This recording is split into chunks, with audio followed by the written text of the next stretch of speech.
তো এই যে চাউল তেহারি রান্না করবো। তো চাউলটা কিন্তু চুলায় ভেজে নিয়েছি, একটু অল্প অল্প গ্যাস ছিল, তো গ্যাস নেই আমি কী করা। তো এই যে রাইস কুকারে পানিটা গরম দিয়ে দিয়েছি, গ্যাস নেই যাতে, খেতে তো হবেই। এই যে পানিটা বড় বেড়ে গেছে, আর এখানে আমি চাউলটা ভেজে নিয়ে আসছি, এখন চাউলটা এখানে ঢেলে দেবো।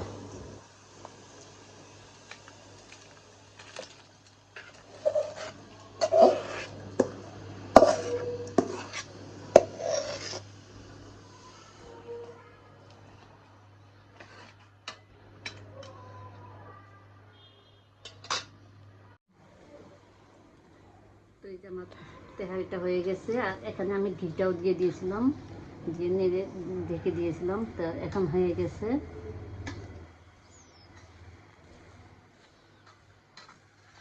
আজকে গ্যাস না থাকাতে আমরা রাইস কুকারে তেহারি রান্না করলাম।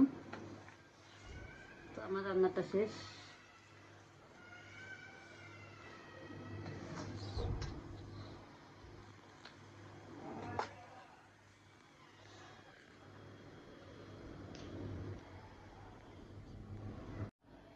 তো এই যে আমাদের তেহারিটা রান্না হয়ে গেছে, আর এখন খাবার জন্য বেড়ে নিয়েছি, আর এখানে সালাদ আর বিরিয়ানিটা রেডি করে নিয়েছি।